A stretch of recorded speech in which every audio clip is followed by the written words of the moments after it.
Hi friends, welcome to my channel. இன்றைக்கி என்ன பார்க்க போகிறோம் அப்படின்னா தண்டு கீரை கூட்டு தான். ஹோட்டல்லலாம் செய்வாங்கள்ல தலை கீரை கூட்டு, அதுதான் இன்றைக்கி தஞ்சாவூர் ஸ்டைலில் எப்படி செய்யலான்னு பார்க்க போகிறோம். இந்த தண்டு கீரையெல்லாம் கிடச்சிதுன்னா விடவே விடாதீங்க. இதிலலாம் விட்டமின் மினரல்ஸ், அதோட அந்த பச்சையோன்னு சொல்லுவாங்களா அந்த கீரையோட தன்மை, அதெல்லாம் நமக்கு முடி வளர்ச்சிக்கு நல்லாயிருக்கும். அந்த சீக்கிரம் நிறைக்கிறது கூட இருக்காது. அடிக்கடி கீரையெல்லாம் சேர்த்துட்டு வந்தோம் அப்படின்னா முடிக்கு ரொம்ப நல்லது. இப்போது இந்த கீரையை நம்ம ஆஞ்சிக்கிறோம். அதாவது இந்த பூச்சி அந்த மேலே இலையில வெள்ளையாக இருந்தால் அதெல்லாம் கூட எடுத்துருங்க. இப்போது மீதி அந்த தண்டு கூட சின்னதாக தான் இருக்குது, அதையும் சேர்த்து தான் இந்த கீரையோடு எல்லாமே அரிஞ்சிக்க போகிறோம். க்ளீனாக பூச்சிலாம் இல்லாமல் நல்ல இலையாக பார்த்து எல்லாமே அந்த தண்டோடு சேர்த்து எல்லாமே அரிஞ்சு எடுத்துக்கோங்க.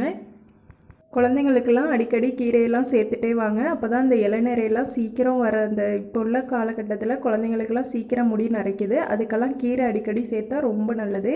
இப்போது இந்த தண்டு கீரையை இது மாதிரி ஆஞ்சிட்டோம். இந்த சின்ன சின்ன தண்டு எல்லாமே அரிஞ்சிட்டோம், தண்டை கூட எல்லாமே.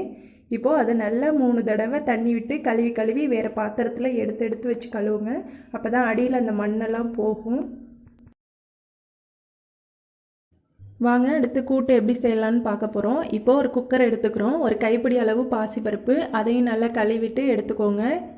அடுத்து நம்ம கடலைப்பருப்பு ஒரு அரை மணி நேரத்துக்கு முன்னாடியே ஊற வச்சுக்கிறோம். இதில் ஒரு 3 ஸ்பூன் அளவு கடலைப்பருப்பு சேர்த்துக்கிறோம். கடலைப்பருப்பு அப்படியே கூட கிடக்காது, நல்லா ஊற வச்சுட்டு போடுறதுனால சீக்கிரம் வெந்துடும். அதோட இது தஞ்சாவூர் ஸ்டைலு, அதனால கடலைப்பருப்புலாம் நிறைய சேர்ப்பாங்க எல்லாத்துலேயுமே. நம்ம அதுதான் இன்றைக்கி கடலைப்பருப்பும் சேர்த்துருக்கோம்.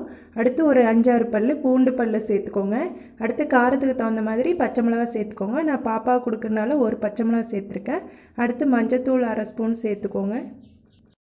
இப்போது இதில் பருப்பு வேக வைக்கிற அளவுக்கு தண்ணி ஊற்றினா போதும். இப்போ நம்ம இதில் கீரையை சேர்ப்போம். கீரை அளவுக்கெல்லாம் தண்ணி ஊற்றக்கூடாது, பருப்பு அளவுக்கு இருந்தாலே போதும். இப்போது நம்ம கழுவி வச்சுருக்க அந்த கீரையெல்லாம் இதில் சேர்த்துக்கலாம்.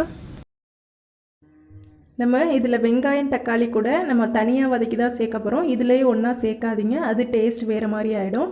இப்போது இதை ஒரு 3 விசில் வச்சு எடுத்துக்கிறோம். பார்த்தா நல்லா வெந்திருக்கு, அந்த கடலைப்பருப்பு கூட நல்லா வெந்திருக்கும். அவ்வளோதான், ரொம்ப சீக்கிரம் செஞ்சிடலாம் கீரை கூட்டு. இப்போ நல்லா அதை கரைச்சி விடுங்க, அதாவது நல்லா வெந்திருக்கும். இப்போது இதில் நம்ம தேங்காய் ஜீரகம் அரைச்சா அந்த பேஸ்ட் இதில் சேர்த்துக்கிறோம். கொஞ்சம் தண்ணியாக இருக்க மாதிரி இருந்தால் ஒரு கொதிக்க வச்சோம் அப்படின்னாலே இந்த தேங்காய் போடவும் திக்காக ஆகிடும். நல்லா அப்படியே தளன்னு ஆயிடுச்சு. இப்போது இதில் இதுக்கு தேவையான அளவு உப்பு சேர்த்துக்கிறோம். அவ்வளோதான், இது கொதித்ததும் இறக்கி வச்சுக்கிறோம். நல்லா தளன்னு திக்காகவே இருக்குது பாருங்கள். இப்போ இதை இறக்கி தனியாக வச்சுக்கிறோம். அடுத்து ஒரு எண்ணெய் சட்டி வச்சு தாளிச்சிக்க போகிறோம். அதாவது எண்ணெய் ஊற்றி கடுகு உளுந்து போட்டு தாளிச்சிக்கோங்க. இதில் காரத்துக்கு பட்டை மிளகாய் சேர்த்துக்கிறோம்.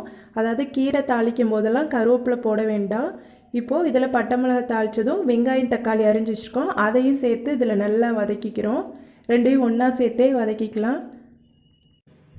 வெங்காயம் தக்காளி நல்லா வதங்கிருச்சு. எப்போதுமே கீரை செய்யும் போதெல்லாம் வெங்காயம் தக்காளி தனியாக வதக்கி சேர்த்திங்க அப்படின்னா ரொம்ப டேஸ்ட்டாக இருக்கும். அதிலே வேக வைக்கிறத விட தனியாக வதக்குனிங்கன்னா ரொம்ப நல்லாயிருக்கும். இப்போது நம்ம இதில் வேக வச்ச அந்த கீரையை இதில் சேர்த்து இதையும் ஒரு கொதிக்க விடுறோம். ஏன்னா அந்த வெங்காயம் தக்காளி வாசம் எல்லாத்தோடையும் சேரணும். அவ்வளோதான், தளன்னு கீரை கூட்டு ரெடி ஆகிடுச்சு. ரொம்பவே டேஸ்ட்டாகவும் இருக்கும், குழந்தைங்களும் விரும்பி சாப்பிடுவாங்க. ரொம்பவே டேஸ்ட்டாகவும் இருக்கும். இதில் நம்ம கடலைப்பருப்பு சேர்த்தது புதுவிதமான டேஸ்ட்டாகவும் இருக்கும். கண்டிப்பாக இதே மாதிரி நீங்களும் ஒரு தடவை ட்ரை பண்ணுங்கள். பாருங்கள் எப்படி தளன்னு கீரை கூட்டு ரெடி ஆகிடுச்சு. ரொம்பவே டேஸ்ட்டாகவும் இருக்கும்.